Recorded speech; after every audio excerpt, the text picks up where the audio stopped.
All right, we are back live. Welcome everyone. If it's your first time, please subscribe to the channel. Subscribe to the channel if you haven't already. Um, on the way in, smash that like button for me. All right, share the video if you can. Also, for people that love to donate, and I appreciate all the donations that I get. I do have a Cash App. You see it at the bottom of the screen. I do have a Cash App. I do have Venmo down there and all of that stuff. So if you prefer to not use YouTube and you want to find another way to donate, you can always use these other donation type or money transferring things. All right, apps or whatever. All right, so listen, we got a big weekend of fights. I did do a late night prediction video yesterday, just pretty much for the most part discussing all of the fights, and we spoke on much more. Shout out to everyone that was here last night. I know it was extremely late. I wasn't planning on doing that, but I've been so eager to put out some content, and I was just way behind because of this move and everything like that. So appreciate everyone that was here last night. We had a really good time. We had a good discussion. Like, I really love like when we could just connect and talk about boxing, but we could talk about other things at the same time right there on the spot. So salute to everybody that was up that late and just wanted to chat it up. It's always fun to do it. It just feels like it's more organic doing it that way.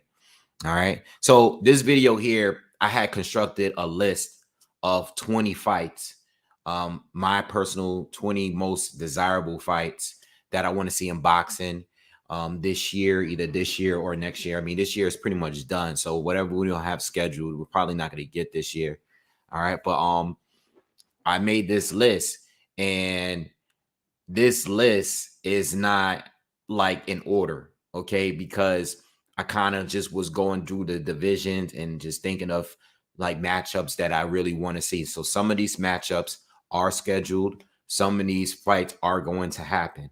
Some of these fights are in the talks of happening. Like there's a couple of fights here, I believe, that was ordered already, okay? And some of these fights are just matchups that I wanted to see, but they're all realistic fights. These are fights that we've discussed before, fights that we said that we wanted to see. And you know, some of the fights were canceled. All right. The fights that are happening this week, specifically the women fights between Shields and Marshall, is not going to be on this list. Baumgardner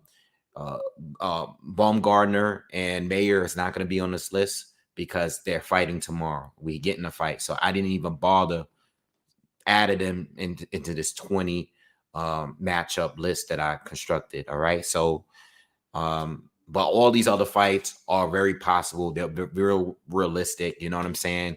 And these are just fights that I just wanted to see, and I wanted to go through them. It's been a while since I believe the last time I did this, I think maybe it was like early in 2021, sometime around then. So let's talk. All right. First of all, hope everyone has a great weekend, man. Tomorrow is going to be fun.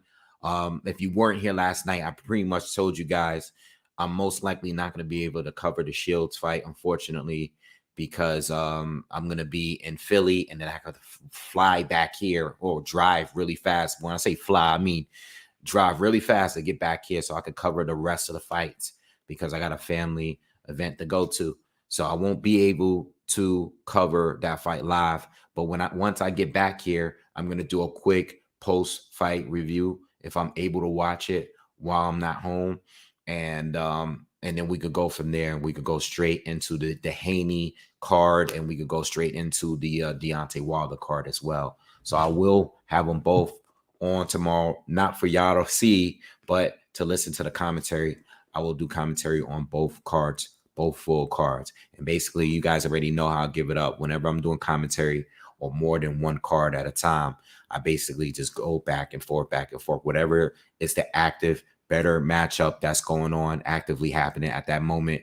I'm going to focus solely on that. Mainly, though, to be real, I'm going to focus mainly on the Deontay Wilder pay-per-view, because it is a pay-per-view. I will be spending my money, and there's more undercard fights that I'm a little bit more intrigued with the undercard fights that's on that card as opposed to the Devin Haney, George Kambosos fight. But if it comes down to a point where I have to only cover one fight, again, the priority is more like the Wilder card for me. Devin Haney, love Devin Haney, but it's not a rematch we all asked for. It was a rematch he was forced to take it. You know what I'm saying? So I'm pretty sure he didn't want it himself. So, all right. So let's talk. Now, again, this list is not in order. All right. So I'm just throwing fights around. I have 20. If you guys want to throw any of them that you got, let me know in the comments. Put it out there. Just matchups that you want to see, but be realistic. In current fighters that's actively fighting in or around the same weight classes. All right. Let's start out with Brandon Figueroa and Emmanuel Navarrete. Okay. This is a fight that I really wanted to see. I've been wanting to see it for a little bit now. I just think that the styles match up well because they have so many different similarities. I mean, they have so many similarities, and they both throw a lot of punches. It's more, they're both pressure fighters. They're both high volume. They both have great angles, and they both can switch. Okay, and I think if they were to fight, Brandon has moved up to 126. He has had a fight at 126 now. His last fight after losing to Stephen Fulton, he moved up and fought. He moved up. I forgot who he fought, but he moved up to 126 where Emmanuel Navarrete is currently at. And I know Navarrete has been talking about going up to 130 and possibly fighting like a Shakur Stevenson and stuff like that, but he's actively fighting at 126 right now. The fight makes sense. They're around the same size, and there's no reason why the fight shouldn't happen outside of promotional issues. But that would be a great matchup. I think it would just be a brawl all the way. If you like one of those boxing fans that really want to see a real brawl, like two guys just duking it out, or not no highly technical stuff. If you're going to see two guys that don't have the greatest defense and you like to see two fighters just punching each other in the face continuously, I think this has got to be on your list because they both bring it. They're both extremely durable. They both have great, amazing stamina. All right. They both pressure, like I said, and they both can switch it up in different ways. You know, they can switch stances. They both can fight righty, lefty, angles all over the place. I just think that with the similarities, the matchup, it would be a great matchup. So it's a fight that I really always wanted to see. All right. Khalid said, I think Top Rank is making Navarrete versus Oscar Valdez next, which is cool. I'm good with that fight. You know, I was even good with the Shakur Stevenson fight. It's just that there was other fights that I wanted to see with Shakur Stevenson over Navarrete. You know, Navarrete actually won by knockout on the Bias fight recently, I think a couple of months back, but didn't look good. In fact, I thought he was losing the rounds in that fight. But he is able to stop Bias anyway. Navarrete, in my opinion, is going to be hard for anybody. You know, even the guys at 130, he's not going to be easy to beat. But with his poor defense, and he starts a little slow. Even though he's a pressure fighter, he starts a little slow. I think once he gets into a good rhythm, he's really kind of unstoppable once he really gets it going. But he needs a few rounds to really get it in. Once he gets it in, he's legit. The Oscar Valdez fight is a good fight. All right. Robert C says Mauricio Lara against Warrington rematch. I mean, look, man, I'm honestly lost interest. I thought the Josh Warrington situation was messed up. I thought the headbutt, he initiated that headbutt in that rematch, and it caused the fight. It caused us to fight. And I think it was real slippery how they were able to get Josh Warrington to fight for another title without ever, even fighting Mauricio Lara, losing and getting knocked out by him, to go into a headbutt rematch where he didn't even win, yet he got another opportunity after losing the title to getting another title. You know what I'm saying? So I'm not really feeling that. All right. Eddie Morales says Fulton versus Aleem. That is a fight that I want to see. Fulton is on this list, but Aleem is not against Aleem, but Fulton is on this list. But I do really want to see that fight too. I do really want to see that fight for real. All right, so let me go to my 19th. Golovkin against Lara. This is a fight that I always wanted to see. This is a fight that I have content about back in 2013, 2014, around that time. So I actually have videos on this. And the reason why I put it on this list is because they're both old at this point, but they're still good. Triple G's 40 years old. Lara's like 39. They're both past it clearly. You know what I'm saying?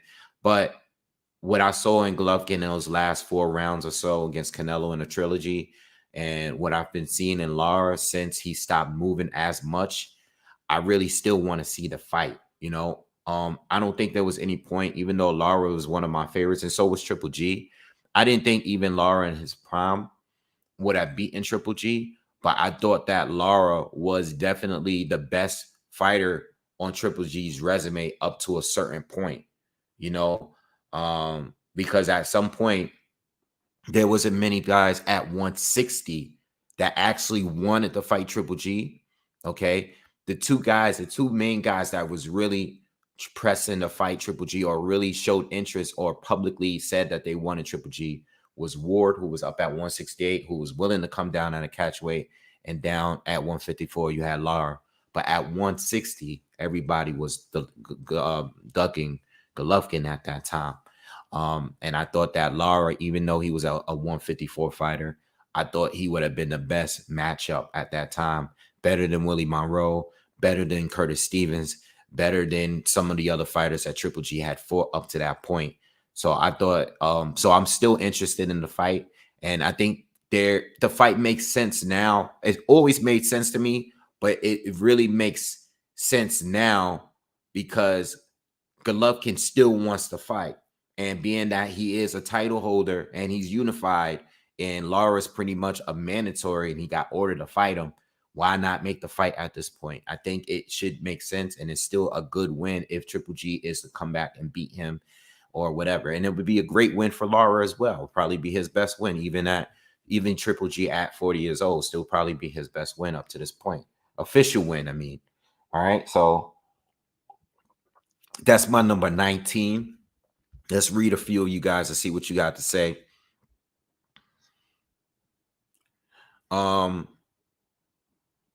FC says Baumgartner and Mayer, the winner of that fight's Amanda Serrano.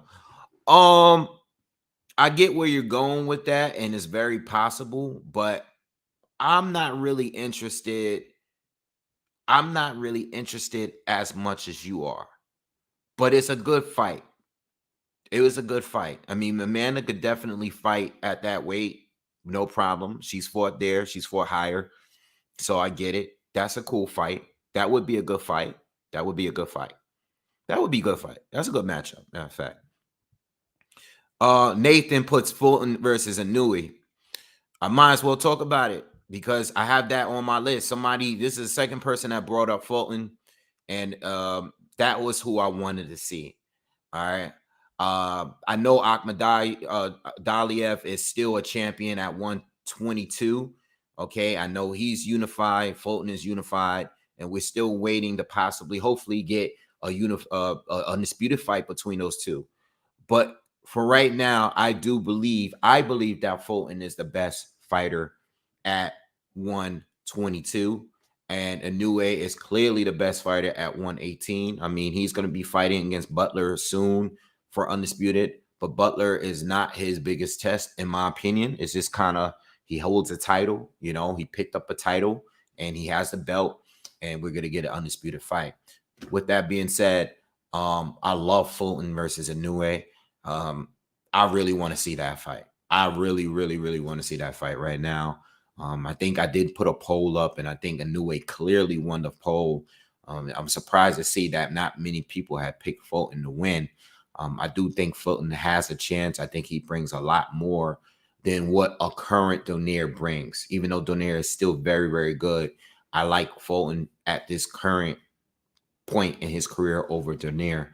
I believe that Fulton would be Inouye's hardest test, but I do believe that Inouye overall is probably the better talent, the more experienced, a harder puncher between the two. All right. But that's a great fight. I did have it on this list, but I was going to speak on that later in this video. But since you brought it up, I might as well speak on it because it's on my my top 20 matchups that I want to see right now as well. All right. D-Flex asks, who do I think is winning the fight tomorrow? Darrell or Plant? I have Plant winning a decision. All right. I think Darrell is going to finish strong, but it's not going to be enough to win a decision. Nathan has Matias against Gary Russell, Antoine Russell, that is.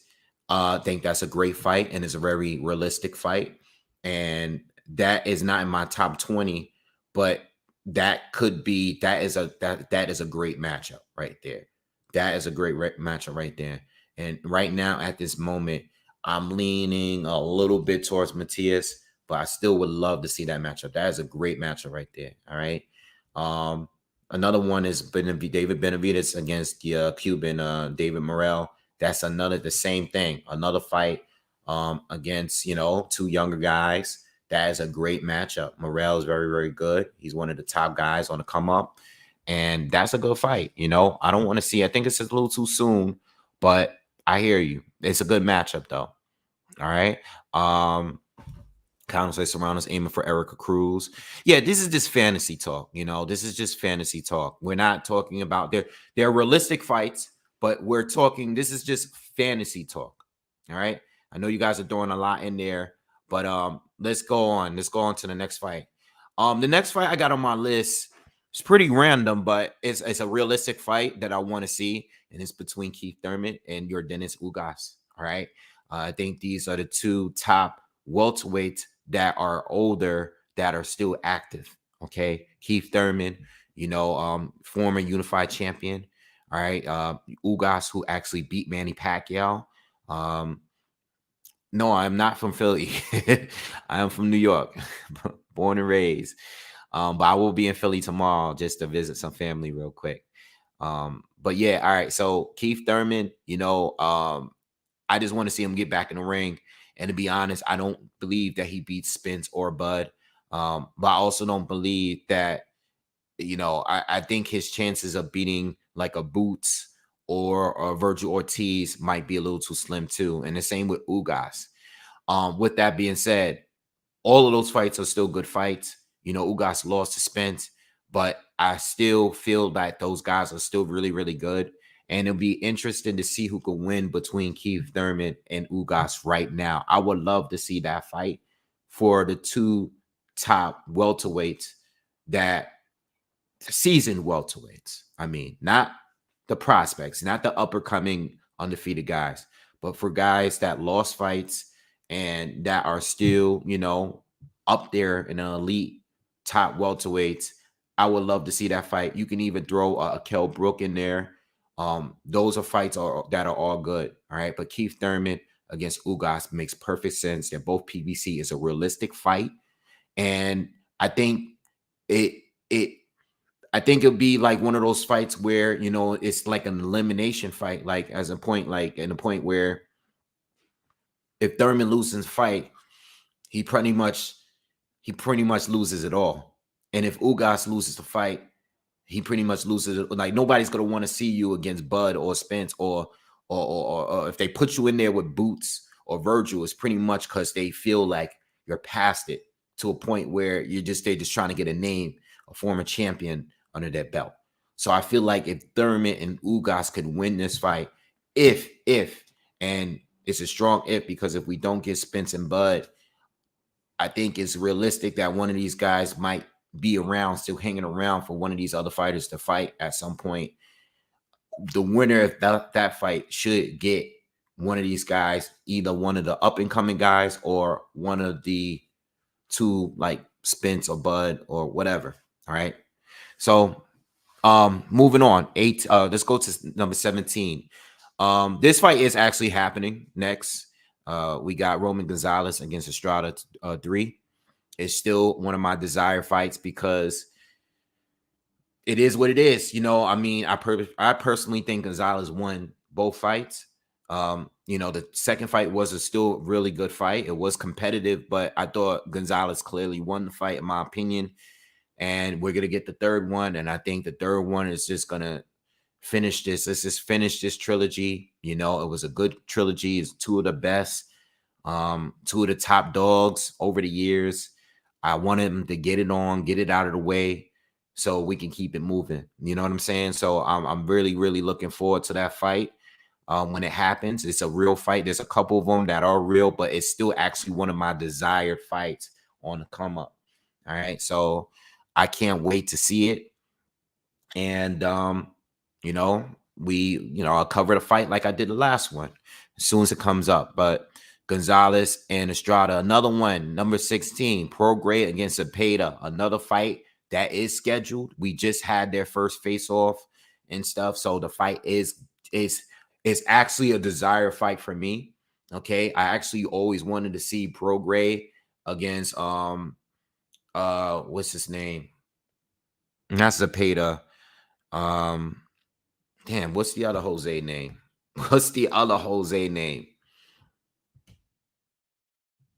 And think of his name. Help me out. Help me out in the comments. What's the other Jose name up at 140? Damn, tripping right now. Ramirez. All right. I always wanted to see that fight. But Zepeda has been doing his dang. And I just want to see him in there with Prograis. And I've been wanting to see Prograis in there with come on, man, you guys are late. Oh, somebody said Pedraza. He's one of them too. But now I wanted to see I've been wanting to see Prograis get in there with somebody top, like a top dog at 140. It's too many good fighters at 140. And to be honest, and I've said this before in my other video, people got to realize that Prograis is not young, man. He's not young. You know, when we started seeing Rougarou knock people out and stuff, he was already up there. He was already getting up there. You know, he was probably in his very late 20s, early 30s. So the clock is ticking, and we need to get more big fights from him. I'm glad he got this fight. Hopefully, if he wins, or whoever is to win this fight should get another big opportunity at 140. 140 is still a very, very deep division, and it's been like that for years. I love this division. It's really, really deep. All right. Shout out to everyone that is here, man. What's up, El Chivo? El Chivo says Jose Ramirez against Jose Zepeda. That is a very good fight. In fact, that first fight between them was a great fight, a very close fight, one that could have gone either way. You know what I'm saying? So, yeah, it's a good fight. And in fact, I would love to see a rematch at some point. All right. What's up, Star Fox? How are you? What's up, Punch Perfect Boxing? Make sure you guys subscribe to Punch Perfect Boxing. And I'm definitely going to be doing content again with him soon. All right. Yeah. I just got to shape up today. Got the beard and the haircut looking real sharp. Definitely needed one. I think I went like a month without a haircut. I was out here looking crazy. Yeah.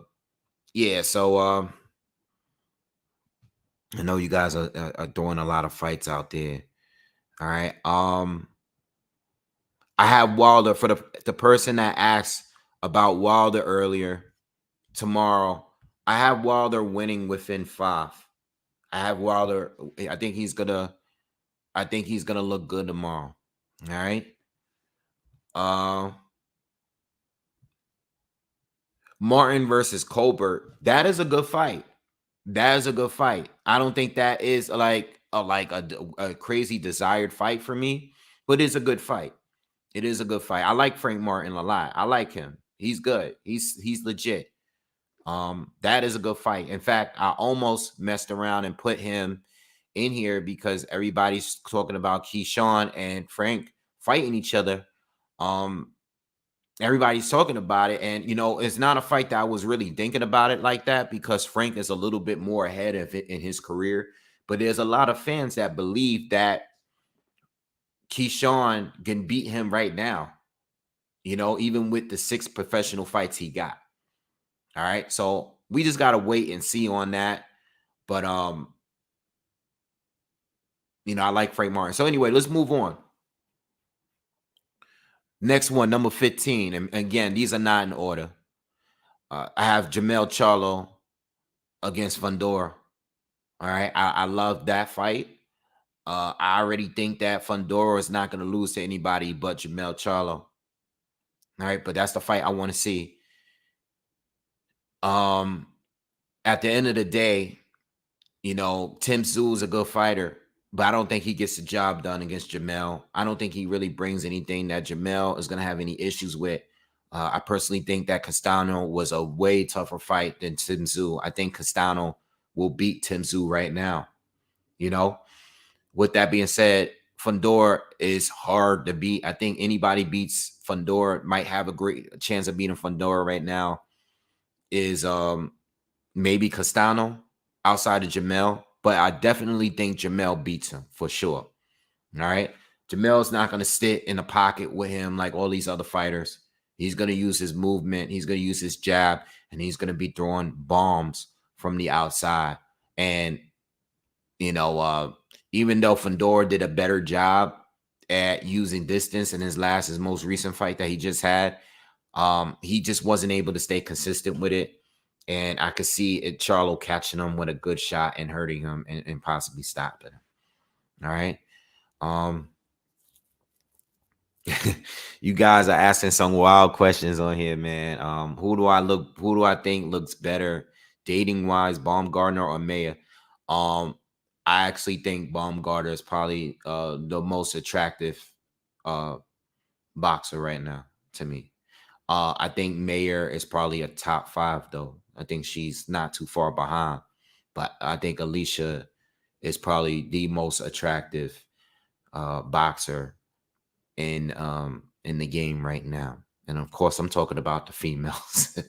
I think if I can date any of them as far as just their appearance, I think Alicia's probably the best looking one out of all of female boxing. But I do think Mayer is probably top 5 too.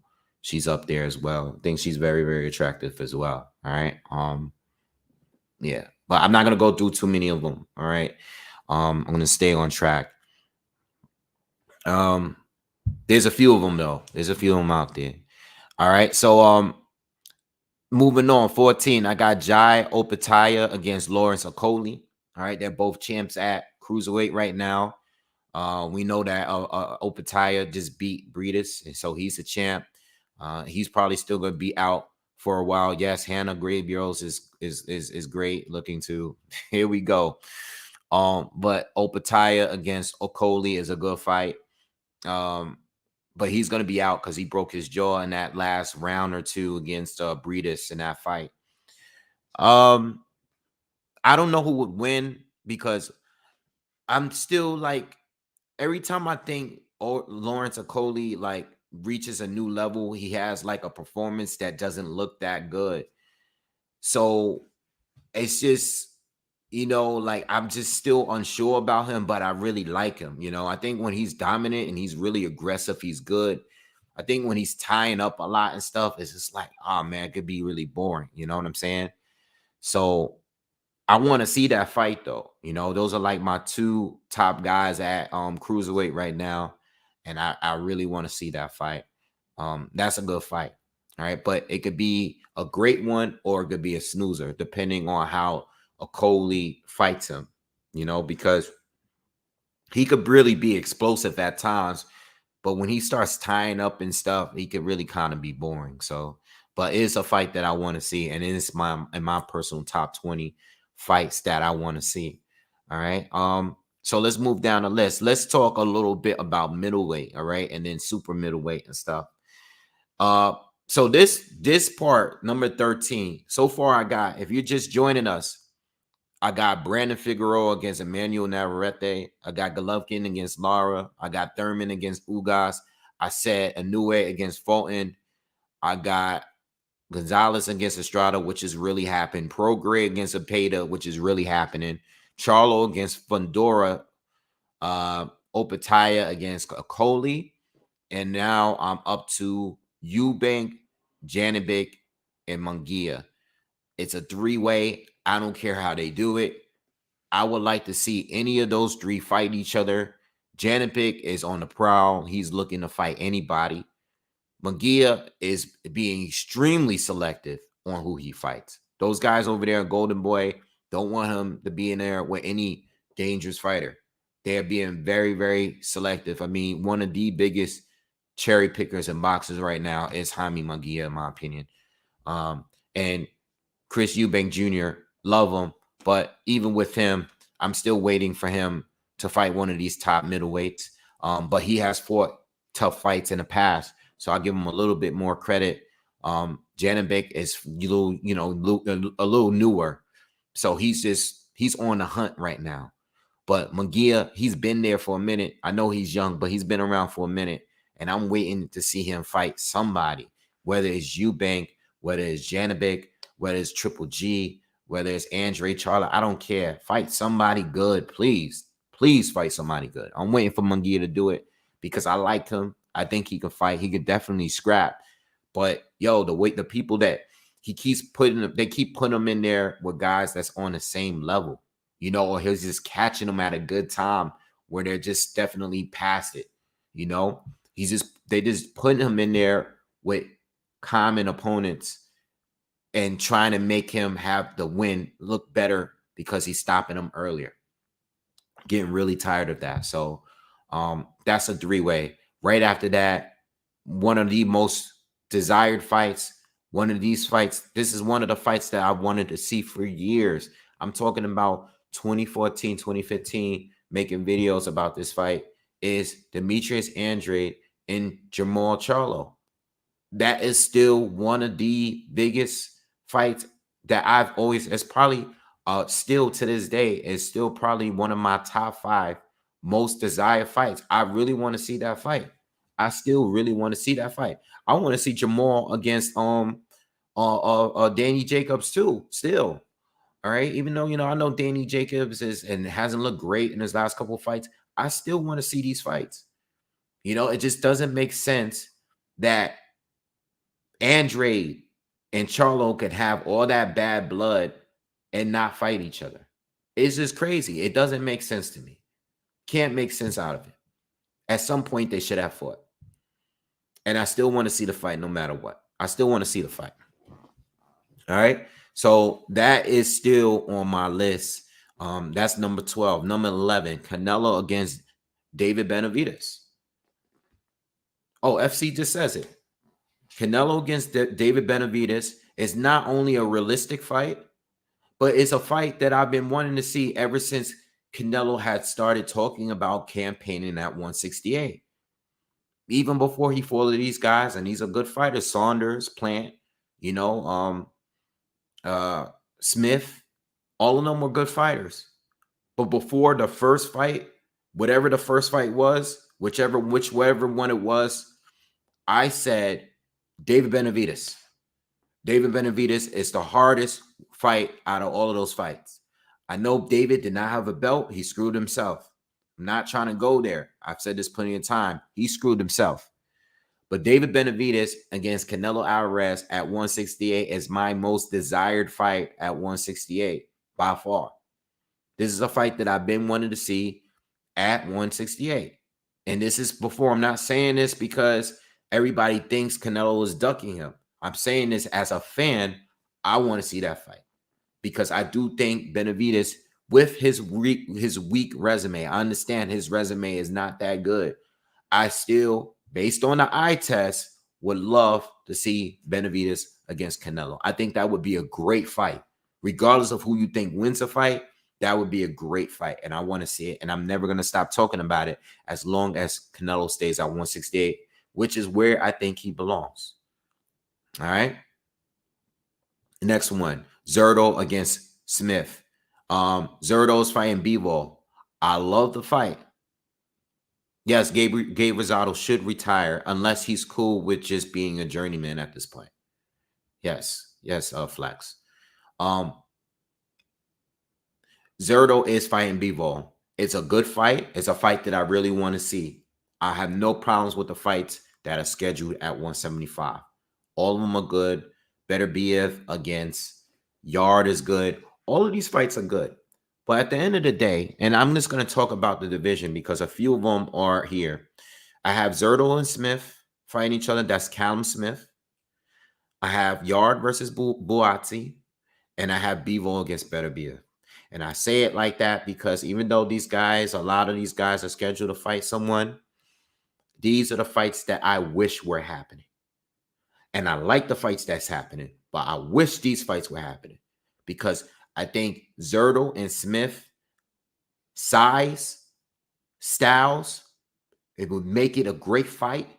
It would be a very violent clash up until the point one of them gets knocked out. They both are big. They both are powerful. And I think they both have similar styles. They don't have the greatest defense. You know what I'm saying? I think they just would go straight at each other to a point where someone gets knocked out. I would love to see that fight. Again, Bivol against Zerto is cool. I have no issues with that fight. But Bivol against Better BF is the fight that should have had happened already. Of course, you know, Bivol's gonna get his money. He's gonna fight Canelo. He did fight Canelo, and that's good. Those are the fights. Those are the fights you don't miss out on. You don't miss out on those fights. So I understand why he's doing what he's doing. But at the end of the day, all of these guys that are not champions at 175, all of these guys that are not champions should be fighting each other in order to get the fight.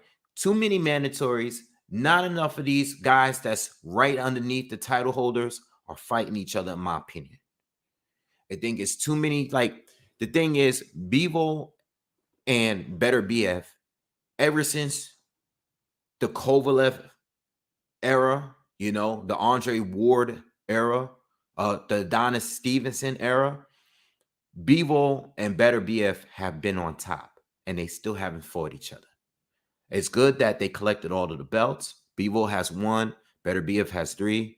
I know that Better BF has been plagued with injuries and sicknesses and stuff like that. A lot of reschedules. He's always going to have at least one rescheduled fight before the actual fight. But those two should have fought at some point. At some point, they should have fought. Again, please hit the thumbs up if you haven't already. Like, let's get everybody that's in here. Do me that favor, hit the thumbs up, hit the like button real quick if you can. Really appreciate that. Share the video on your social media if you can as well. And if you are new, subscribe. All right. 175. Let's get the champs at it. Yard or Buatsi. I picked that for obvious reasons. They are both just UK British fighters. All right. Buatsi, on the come up. You know, I mean, Yard has been around long enough. You know, he had his losses. He was able to avenge one of them. He gave Kovalev a good fight, even though he lost. He gave him a good fight. Yard against Buatsi. I would love it to happen with that. Zerto. You can mix it up all you want, but for my 3 picks, those are my 3 picks for that division. Bivol and Better BF, the 2 champs. Yard and Buatsi, the 2 Brits. And then you have Zerto and Smith, the 2 big guys that I think that are just going to clash. You know, stylistically, I just think that fight would be a great fight. All right. All right. So that was number 10. That was number 9 and number 8. Number 7. I'm sorry, number 6, because I actually skipped one. I went to a New Way in Fulton. So I'm at number 6. Ennis against Ortiz. Jaron Ennis against Ortiz. That fight can happen right now. They're both top contenders. They're no longer prospects. They're both a fight or 2 or right there at the point where they can fight for a title. Again, just like I said about 175, as much as you know, I understand rankings, I understand mandatories, fights get ordered. I understand. That's part of the game. With that being said, I would love for Ennis and Ortiz to fight each other. If it was my way, those guys should be fighting each other before they fight for a title. Now, the promoters might not like that. The managers, the businessmen, the guys with the suits, they might not like it because they want to protect their investment and have them go straight for a title fight. Ortiz has said that in the past. It's not that I'm scared of Boots. I'm willing to fight anybody, but I want to go after these older guys. So I understand how he feels. You take it how you want to take it, you know. I understand him, you know, but if it was up to me as a boxing fan, I would love to see Ortiz and Boots fight right now. You know, there's plenty of prospects There's plenty of top contenders that fight each other, that are undefeated, fight each other before they get a title fight. I don't think that changes here. This is what I just said about 175. Now if they were to win, I'm sorry, if they were to fight, I would be leaning towards Boots. I think right now, Boots is the better talent. If you guys are asking me, Boots is the better talent. If Zerto and Smith were to fight each other, I really don't know, because Smith to me has improved since he moved up to 175. I think he looks stronger, and I think he's working. He's not looking nearly as stiff as he was down to 168. I think he belongs at 175 for sure. Same thing with Zerto, though. I think Zerto has improved since he moved up to 175. They're both stronger. I think they were really, really draining themselves to stay at 168. Yard and Buatsi. I'm leaning towards Yard. I'm leaning towards Yard right now. I think Buatsi wins the earlier rounds, and I think Yard finishes strong and possibly hurts him or stops him. All right. But as far as Ennis and Ortiz, I think Ennis beats him. I don't know if it's going to be by stoppage, but I think Ennis bigger. I think he's more talented. I think he's more versatile. I think he beats Ortiz. Ortiz is very good. I think, I did a ranking before. I think those are the two top guys already outside of Spence and Bud. But yeah. All right, next fight up. Stevenson. Wait. Okay. Okay, I did it like this.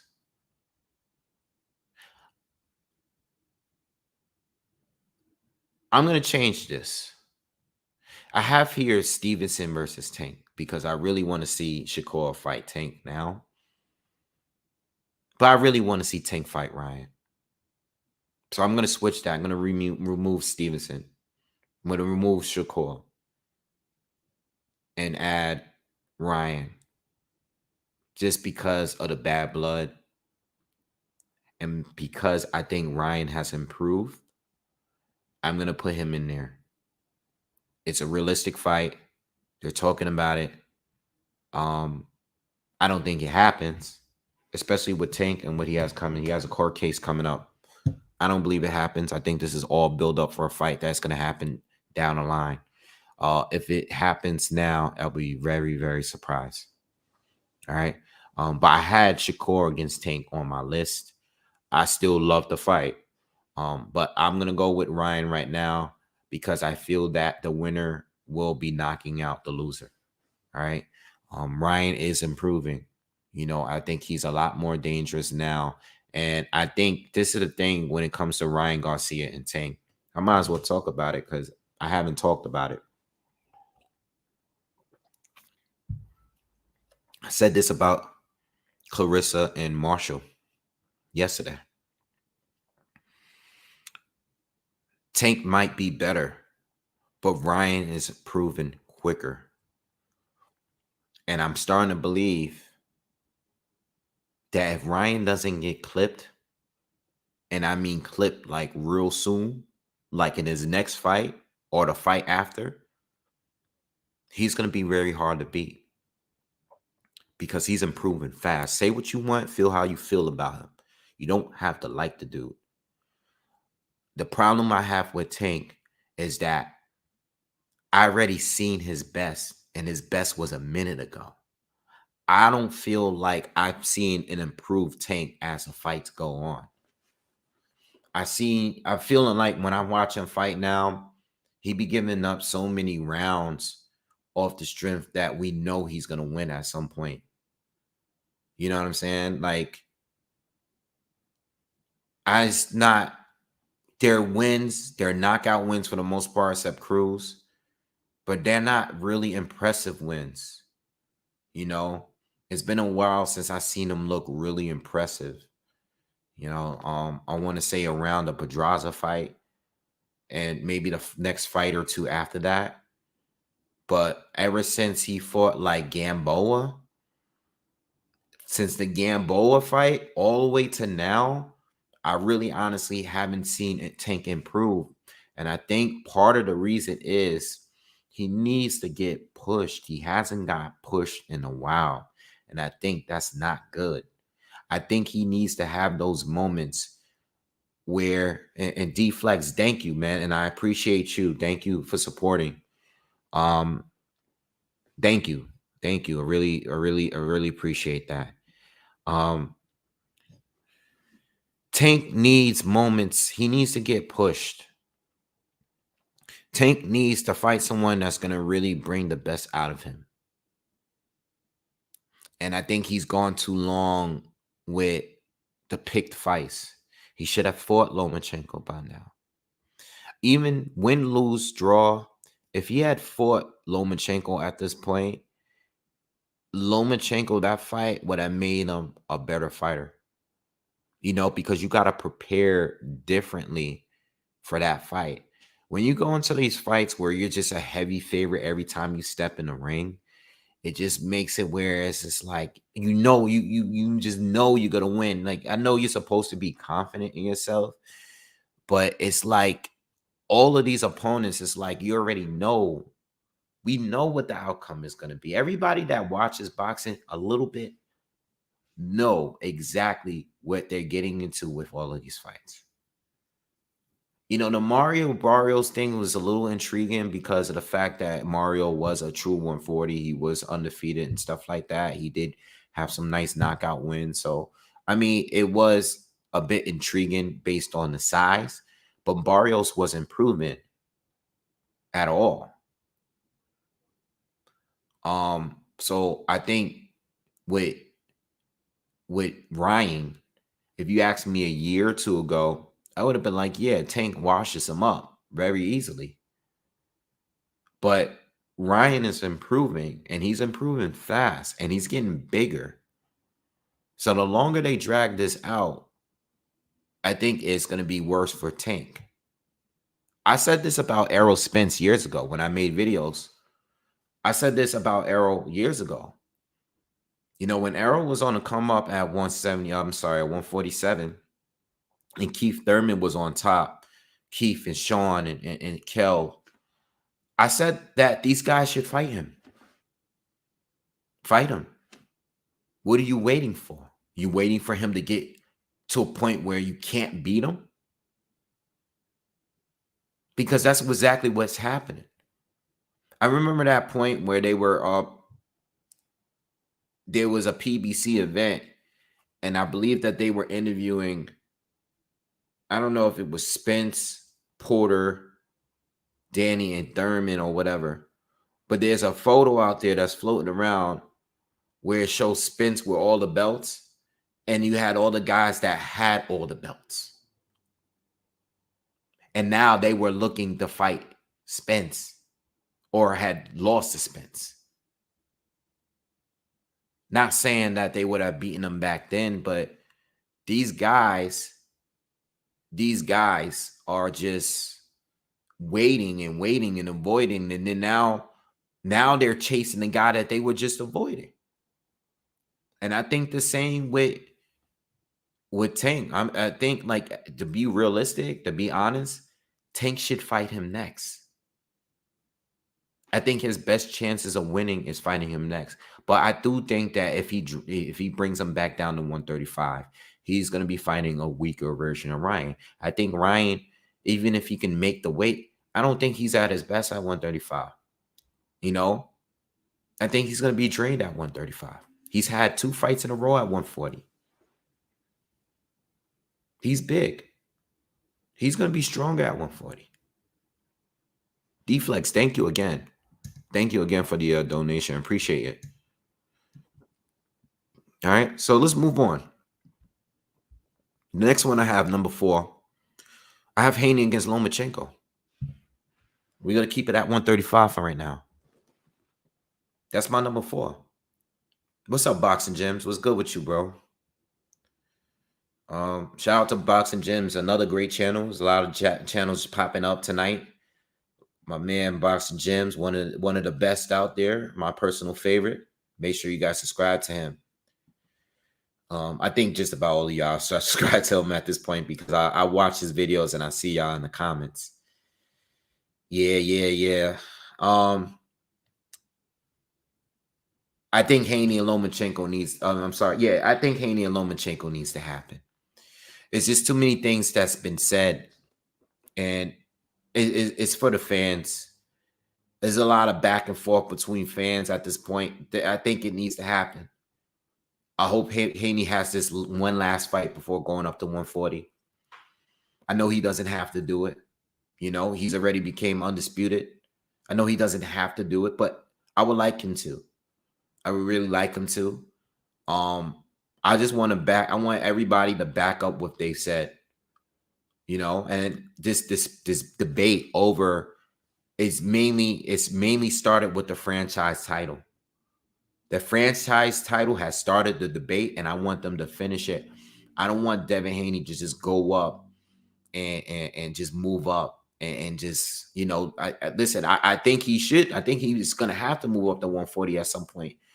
But I would love for them to get that fight in because it's going to shut the mouths of a lot of fans, whether your team Haney, your team Lomachenko, whatever side you on, you know, you should want this fight. If you're a fan of Lomachenko, you should want the fight. If you're a fan of Haney, you should want the fight because you should be confident in your fighter because they're both top dogs right now. Still, even Lomachenko coming off, you know, well, he's not coming off. He got picked up a couple wins, but yo, at the end of the day, that fight should still be happening without a doubt. All right. Brother Styles, thank you for the donation. Brother Styles says Haney will beat Tank. Rolly, he said Haney will beat Tank. Rolly had Tank on his bike and gun shy. Tank is hype. We seen him outboxed on like 4 occasions. I feel you. But we could say the same thing about Wilder. At the end of the day, it's not just being outboxed and losing rounds. It's about winning a fight at the end of the day. You know? It's like Fast and the Furious 1 when this dude was like, Paul Walker was like, dude, I almost had you. And then Diesel looked at him like, you almost had me. You never had me. You never had the car. You know, at the end of the day, winning is winning. It doesn't matter how many rounds. Like people say that about Tank, like, oh, he lost this many amount of rounds. Yo, if he knocks you out, he knocks you out. If Rolly is beating him and then Tank knocks him out, at the end of the day, he knocked him out. You know, it's like we keep talking about him almost losing, just like Wilder. Oh, what's the name? Gerald Washington. Well, Gerald Washington beat him the first 4 or 5 rounds in that fight before he got knocked out. Well, Luis Ortiz in the rematch won every single round before he got knocked out. What happened? What was the outcome? He got knocked out. Barrios, oh, he was outboxing him. He was long and he was using his jab and he was moving around. Yo, what happened to him? Where's your boy at? He got knocked out. At the end of the day, these guys keep getting knocked out. You know, so I feel you. And it's good when it comes to assessing a fight.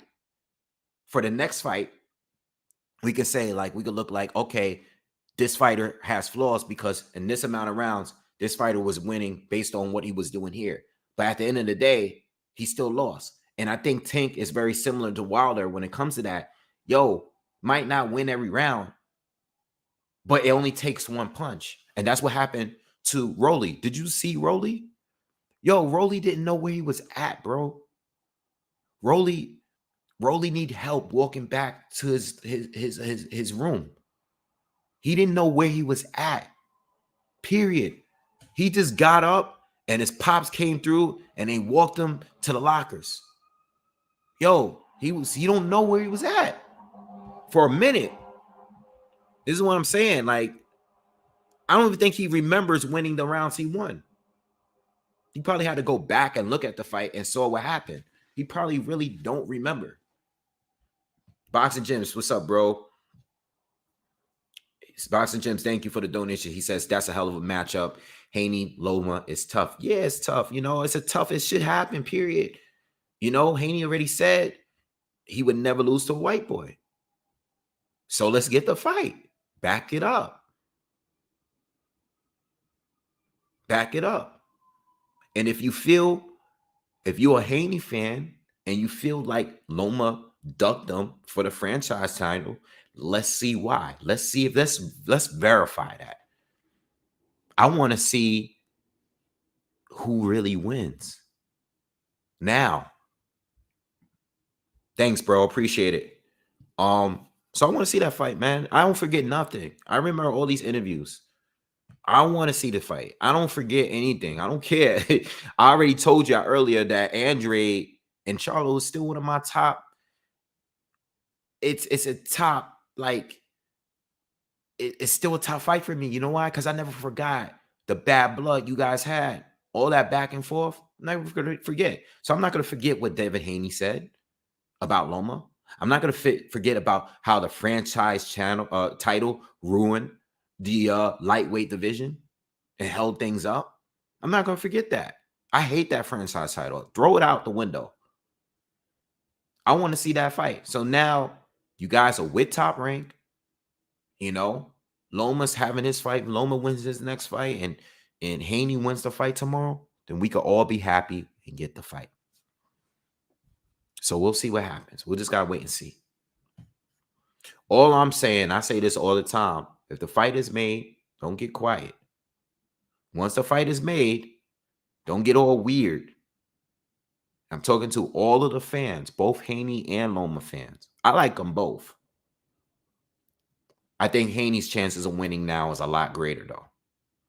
But a couple years ago, I said, nah, Loma's going to beat him. But Haney got a lot more experience since then, so we just got to wait and see. So,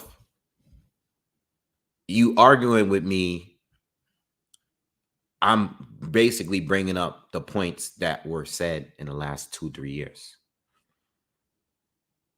So, you don't, I know what you're saying. I hear you. I'm not here to make an argument on that. I'm basically saying, like, these are the arguments that have been made in the last 2 years. My videos is up. Oh, okay. Yeah, my videos is up on that. There's a lot of people that said that it was a duck. I didn't think it was a duck because I thought Loma was supposed to unify. At that time, Teofimo Lopez is a better challenge, man. He was more proven. He knocked out Comey. He held the belt. And it was going to be for undisputed. It made sense. I always tell y'all when it comes to that situation,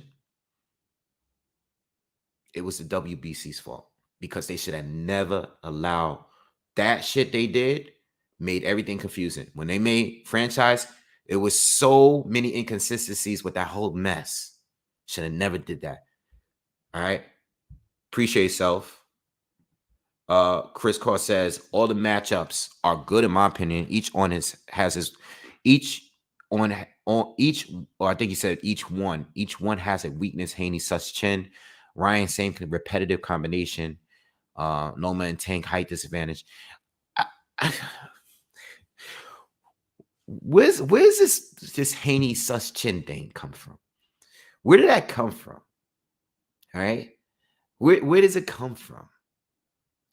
All right, Linares, who was one of the biggest punchers at 135 for a minute, for years, he rocked him. He caught him with a good shot. Haney did hold on. Yes, he was hurt. He caught him. But where does this sus? And I appreciate you, bro. You know as much love. I just don't understand where does that come from? Because Haney got hurt by the same guy that dropped Lomachenko. So I'm trying to understand where is this Sus Chin thing coming from? He's never been dropped. At this point, he should have been knocked down with the fighters he fought. Boxing Jim says everybody chin suspect according to the fans. Yes, that's my point. You know what I'm saying? And you got to be honest. And this is another thing. Haney and Linares was probably one of Haney's best fights. Haney let his hands go. He stayed close to Linares. If you saw my breakdown, I said that Haney needs to avoid the short right hand. You know, I even threw like a like short clip of film study of Linares knocking dudes out with those short right hands. And what did Haney do? He stayed right in there. He stayed right in the fire. He got caught with one. Leave him alone, man. It is what it is. It's part of yo, guys get knocked out, man. It happens. Everybody gets caught, man. You know, Eric Molina hurt Wilder. You know what I'm saying? Like Eric Molina hurt Wilder. Do you see what Duhaupas happened in the Wilder fight? We seen what Wilder was able to do against Fury. Look at what Wilder. Did you see Wilder's face after the Duhaupas fight? Yo, at the end of the day, it's boxing. Guys is gonna get caught with good shots. We saw what happened with Floyd and Shane. Like Shane wasn't even in his prime. It is what it is. Guys are gonna get caught. They're gonna get clipped with a good shot. I don't think he's chinny. He hasn't been knocked down. All right. He does not a habit of him getting dropped. You know what I'm saying? Amir Khan was chinny. You catch him good enough. If he's not hurt by it, he's gonna go down. I mean, Chris Algieri rocked him a few times in their fight. Do you guys remember that fight? Amir Khan and Chris Algieri fought. And even Chris Algieri was able to rock Amir Khan a couple of times in that fight. That's a guy that's chinny. You catch him good enough, you either put him to sleep, you might score a knockdown on bare minimum. He's gonna be hurt. He's gonna be hurt by it. He's not, and he doesn't recover well neither. You know what I'm saying? Spence, great chin at all. Sean Porter rocked him. And Sean Porter ain't the biggest puncher. Sean Porter been rocked too. Everybody been rocked, bro. He's not chinny. I'm just saying, like, I'm not even mad. It's just I don't like when it's a narrative that was created and there's never really been any proof. There's nothing that happened to Haney that was unusual. Whatever happened, what happened with him happens to everybody. He got rocked by a puncher. You guys gotta look up Linares, bro. Linares had like 6, 7 title defenses. He was a top dude at 135. Before these little new young guys before Lomachenko came up, we wanted Linares and Mikey Garcia at 135. You guys forget that shit. You guys, like, he lost. I know he lost to Loma. He went up to 140 and got knocked out. But you guys forget what these guys was doing way before that. Once they lose, you forget about them. And that's exactly why these fighters are cherry picking the way they are right now. Because they know you're going to turn your backs on them as soon as they take an L or as soon as they get hurt by a shot. You're going to turn your back on them. Linares is a good fighter. He's a good fighter. Now, he's past at this point. But he's a good fighter. He was a good fighter. You know? Yeah, I got to stop doing that. All right? Top 3 are the most obvious ones. If you've been here for a long time, you already know. Joshua Wilder, Fury Usyk, Crawford and Bud. Those are the last 3. Joshua and Wilder is boxing royalty to me. Like, that is a dream fight right there. That has been the fight for me for years. I've done breakdowns with different opinions. I've done a breakdown before basically saying that Wilder would win. I've done another one saying that Joshua would win. You know what I'm saying? I've been wanting this fight for a minute. You know, I think I really started really going hard with it once Joshua beat Klitschko. I think at that very point, not even before that, I think when Joshua beat what's the name, White, I think maybe that's when I started like really making content on those two. Yeah. Bebo and Better BF is in there. I did a whole talk about 175 and I feel how I feel about those two and that those two should have fought already and all these other top contenders should be fighting each other. I had Bebo and Better BF in there. I had Yara and Biwatsi in there and I had Zerdo and Smith in there. Those guys should be fighting each other. Bebo and Better BF have been there for a minute. They're clearly the 2 top dogs. they should be fighting each other. All right. Joshua and Wilder is boxing royalty to me. You know, I don't care how many times they lose. I don't care if Wilder loses tomorrow. You know what I'm saying? I don't care if Joshua loses his next fight. I'm always going to want that fight. It's no different from what I said about Andre and Jamal Charlo. It's no different from what I said about Jamal Charlo and who's the other guy I said? Danny Jacobs. I don't forget. You guys got bad blood. I ain't gonna forget about you. I'm gonna keep bringing that shit up. I'm gonna bring it up your whole career. Yo, these boxers are lucky I don't do interviews.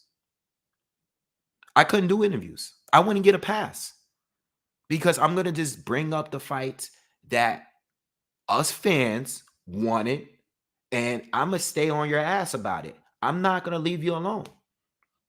You could get beat up, or you can go and beat the best. I don't care what you do. I don't care if Joshua knocked out Tyson Fury. If that fight went down and Joshua knocked out Tyson Fury in 3 rounds, guess what I'm going to say? Oh, I still want Joshua to fight Deontay Wilder. You know what Joshua fans are going to say? Nah, he already knocked out Fury. We don't need to see that fight. Damn sure. No, yes, we should. We're not going to. You think I'm just going to forget about the fact that I've been asking for that fight for 5 years? No, I'm not going to forget about it. Because I don't care about the loss. It doesn't work like, oh, I beat the fighter that you lost to, so I don't even need to fight you. No, that's that fanboy bullshit that we need to get rid of. No, no, no, no, no, no. Joshua and Wilder will always, always be a highly desired fight. J-Man says, how about Joe Joyce versus AJ? That's a great fight. They're good Fights. Joe Joyce at this point against anyone is good. Andy Ruiz, Tyson Fury. Apparently, yeah. I said this in a recent video. The triangle theories just don't work. It doesn't work. It doesn't work. Marquez, Bradley, Pacquiao. For some reason, from some strange reason, I really just don't feel that Pacquiao has a clear win over Marquez. He just can't beat him. Now, I know he has recorded wins, but in my opinion, he doesn't have he's never secured a real win against Marquez. Even in those first 2 fights, he just doesn't have it, in my opinion. And Marquez won the war by knocking him out. But what did Pacquiao do? He beat Tim Bradley. Regardless of how you feel about the first fight, he won the trilogy. But when Marquez fought Tim Bradley, Bradley beat him convincingly. Smooth. He looked smooth. He boxed well. It was probably Bradley's best boxing performance. He didn't have to make it a really wild physical fight. He didn't need to go in there and headbutt him to death to win. So you can't just go by the triangle theories. There's a million of them we can discuss. Choice is great for anybody. To be honest, if I was a promoter or a manager, I would keep all of my fighters away from that guy because he is literally the wild card right now. Because you got those 4 top guys, right? You got those 4 guys on the Mount Rushmore of heavyweight boxing. That's Fury, that's Usyk, that's Wilder, and Joshua. But then you got Joyce. And regardless of how you feel about Joyce, all 4 of those guys are not going to beat Joyce. Not all 4 of them. Not all 4 of them is going to walk away out of that fight. Well, at least one of them is going to be on their back at the end of that fight. Now, who you think will be that guy? That's totally up to you guys. But not all 4 of them are winning. And let me tell you something. Andy Ruiz is a top guy, and Joe Joyce would beat him, in my opinion. Joyce would beat Andy Ruiz, and he would beat him bad. I think Andy is right underneath those top 4 guys as far as his resume. But Joe Joyce, nah, man. No, as far as his name, I meant not his resume, but not just his resume, because he has a great resume, but off his name, because he's been involved in pay-per-views and all that. Fury and Usyk, I have, obviously, because those are the title holders. Let's get an undisputed. I want an actual undisputed heavyweight champ. And for that to happen, those two have to fight. I think the undisputed heavyweight champion of the world is the most important champion. That is the standard of boxing. It's always been that way until the 2000s, where the welterweights took over. Now, there's been, if you look at history, yes, there's been superstar welterweights and middleweights, right, and light heavyweights. So I get it. But the heavyweight division should be the standard of all of boxing. They created a pound-for-pound list just because of the fact that we need to make a realistic or fantasy list of who would be better if we're not including the heavyweight division, because obviously the heavyweight is the top dog because of his size. There's no size limit in the heavyweight division unless you're fighting at Bridgerweight.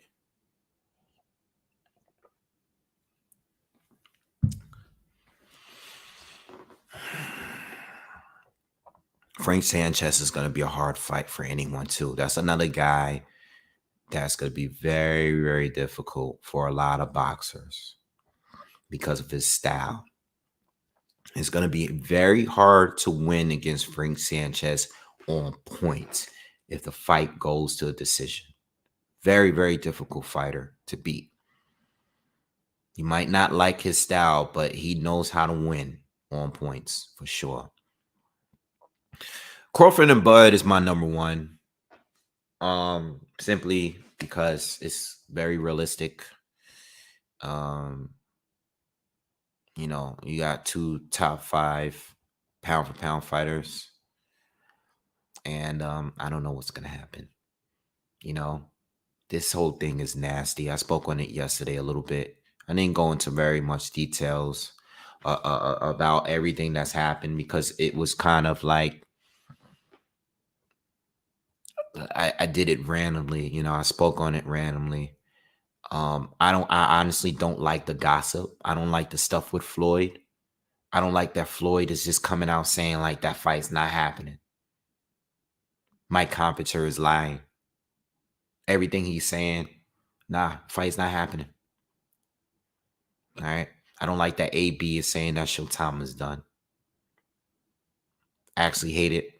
I'm worried about those fighters in that stable over there. I'm worried about Bud because I feel like if Bud doesn't work this fight out, he doesn't really have many options. He's done with Top Rank. There's no one over there on Matchroom for him to fight. I think he needs the PBC at this point, and if the PBC is not making the fight, he's got to sit around and be benched until they decide to make the fight. And financially, it sounds like if they are going to make the fight happen, he's going to get screwed. It's not right. All right. I don't know what happens, but those are my top 3 right there.